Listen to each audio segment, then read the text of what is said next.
This is Trend Following Radio, where great thinking comes alive. Nobel Prize winners, legendary traders, best-selling authors, and the pros that know what drive us irrational human beings. I am your host, Michael Covel. Not filtered, raw, honest. That's my passion.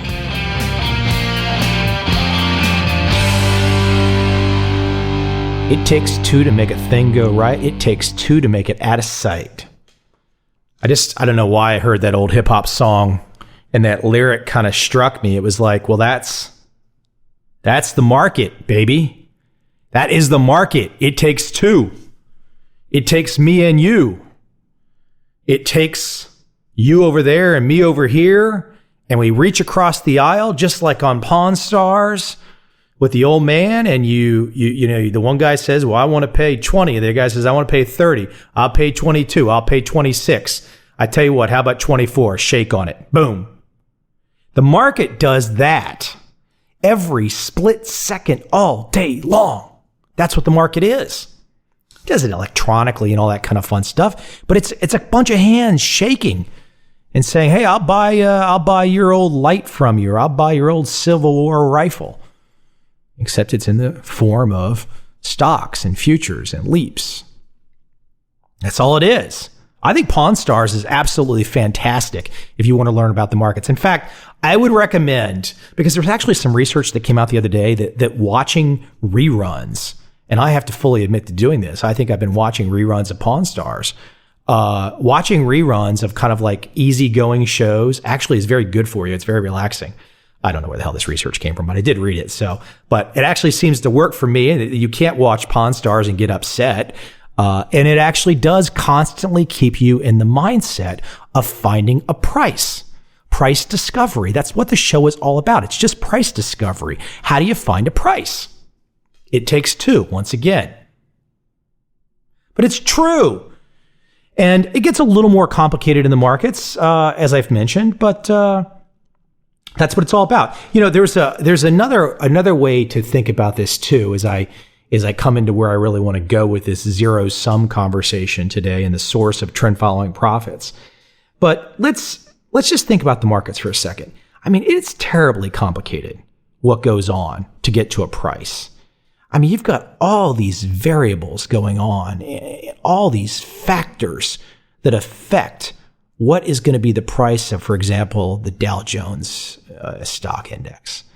All these thousands, millions of factors, people, and it all gets reduced magically down to one freaking number that you can digest.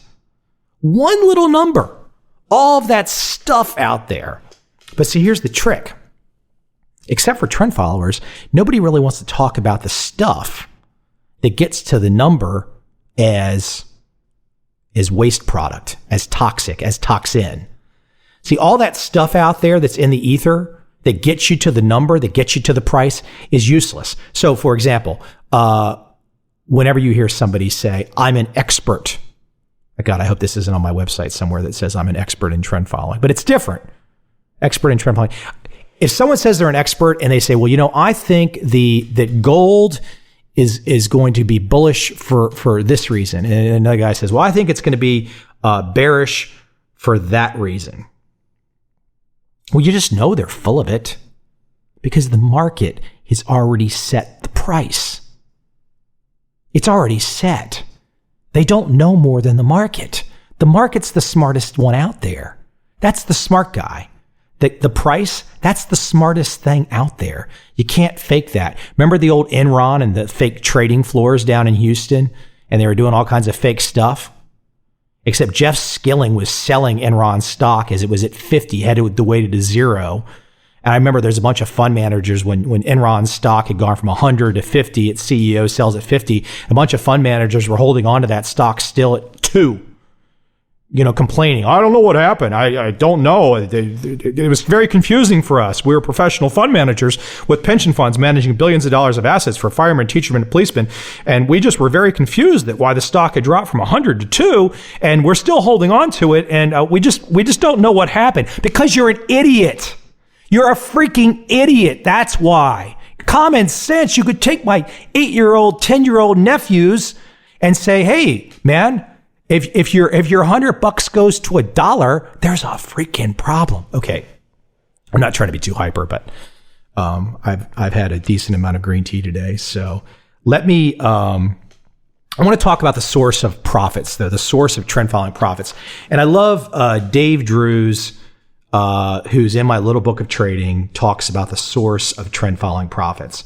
And I think one of the things that's great about trend following, if you're trying to get confidence in this method, I mean, the whole beginning of this segment was to kind of establish that price is the ruler.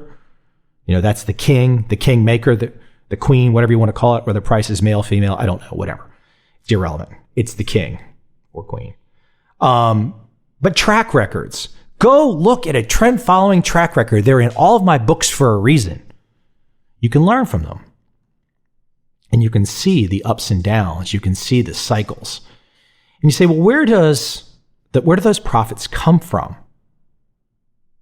Well, Dave Drews makes the case, and this is how he went about becoming a trend following trader, that it's the risk premium from hedgers, which basically means if you're some large corporate entity out there and you've got to produce something that requires inputs like sugar or corn or whatnot, you got to remember, if you plant sugar and you plant corn, there's no real guarantee by the fall or whenever you dig the stuff out of the ground that it's going to be at the right quality, or maybe there's a blight or something.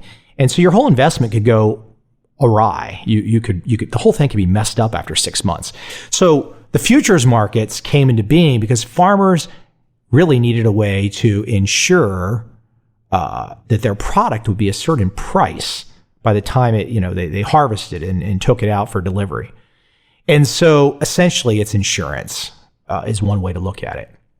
Well, it takes two sides of the coin, because if you're willing to pay this extra insurance to make sure you have a consistent price when it comes time to deliver your final good, well, in the futures markets, it's a zero-sum game. For paying to get that extra premium, to get that extra premium, trend followers need somebody over there to be using this insurance to ensure that they get consistent prices. So anyways, that's essentially a great way to look at it.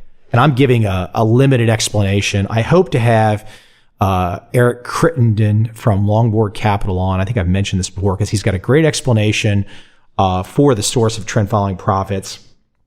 And but I want to get him on to have him talk about that. Because see, the thing is for hedgers, they just want to transfer risk, lock in profits for their firm. Their job's not to make money in the futures markets. They're using the futures markets for different reasons. Your job, whether it's futures, stocks, or whatever, is to make money in the markets. So you're trying to capture all of this insurance money that's essentially out there for the taking. Okay? Now, you're not going to always be on the right side of it. Might go against you, but that's what you're trying to do. You're trying to capture that revenue, and that's mission critical.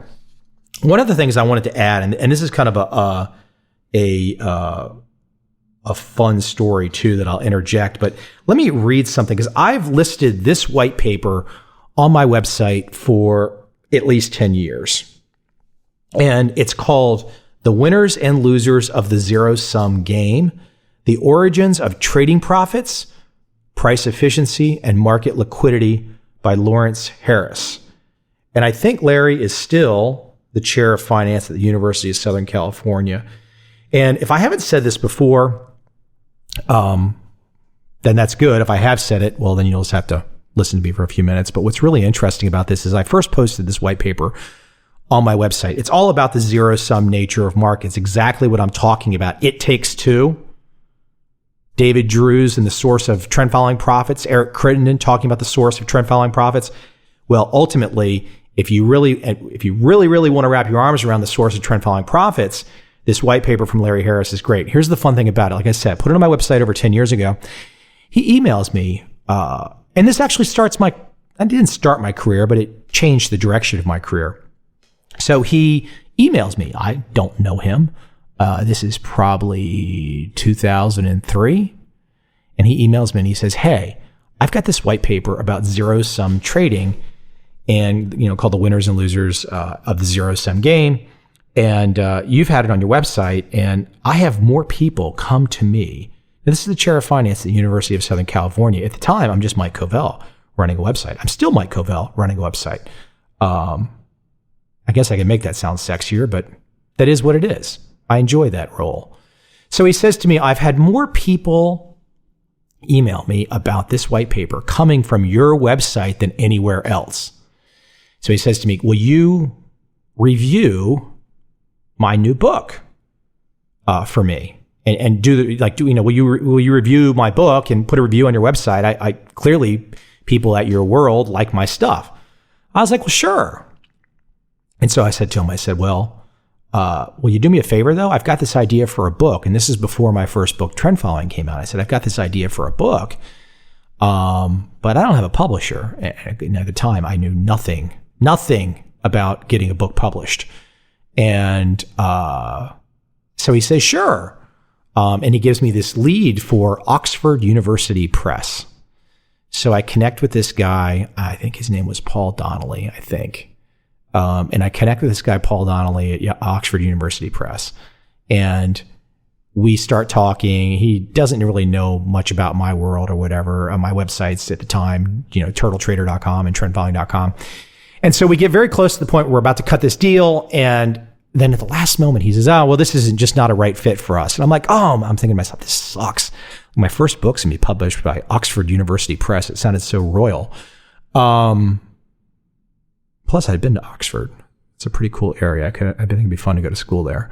So he says, but you know what? I got a lead for you, and try this other publisher. It ended up being Pearson Financial Times, and they published my book, Trend Following, and they also published my book, Trend Commandments. They actually lost out on the bidding for The Complete Turtle Trader. HarperCollins was willing to pony it up. But the funny thing was, even the guy at Jim Boyd, who's been my editor at Pearson, who's a great guy, he didn't really know much about what I had to offer, but he saw the website was driving some eyeballs. So he paid me $15,000 in advance to write the Trend Following book. And I can't begin to say how many multiples of hundreds of thousands over that it's produced, but it's produced a good number. I guess if I knew it was going to do as well, I probably could have leveraged up for a much nicer advance. But hey, I'm not complaining. But just a kind of fun process. So as I usually try and start these podcasts with kind of an inspirational note. And today I just jumped right into talking about the zero-sum aspect and the lessons from guys like Drews and Crittenden. And the song, It Takes Two. But inspirationally, I want to end with that little story of how my first book came to be published. I'm not trying to be like, hey, look at me. I'm just trying to point out to you there was a method to the madness.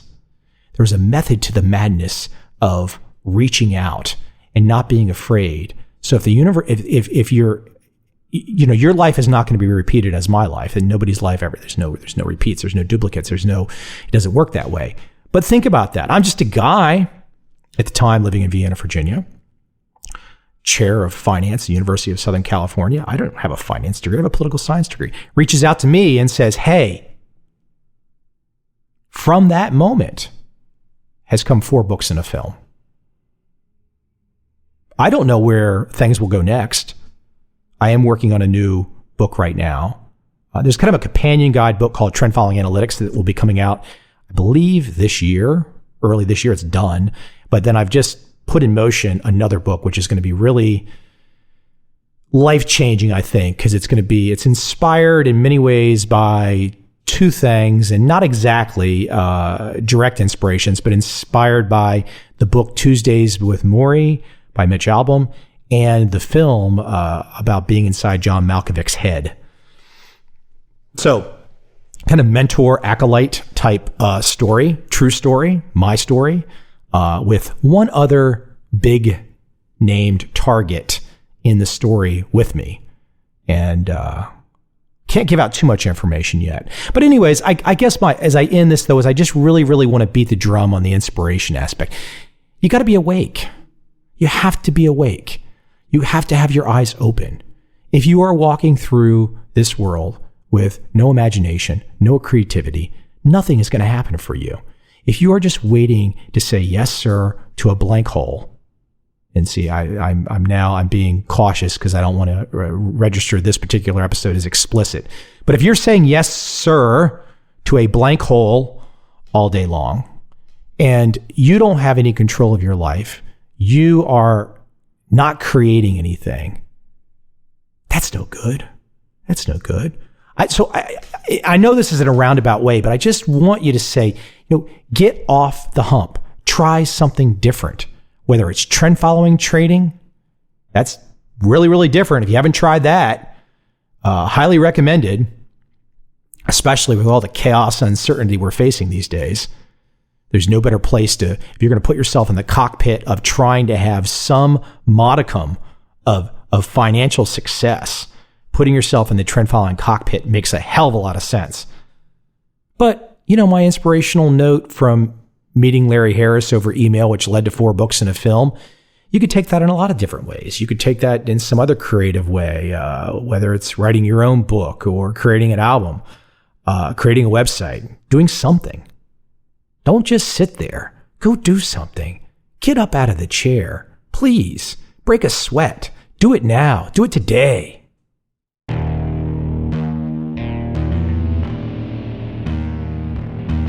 I see a time when those awake will understand how to make money in up, down, and surprise markets. Whether new trader or experienced, college student or financial advisor, protecting against a crash or just trying to make a lot of money, trend following offers everyone an answer in uncertain times. To get started immediately, send me an email, michael@covel.com. I will send you the right trend following steps to take along with my free video. But if you want to buy and hold, trust the government and trust Wall Street, this is absolutely not for you.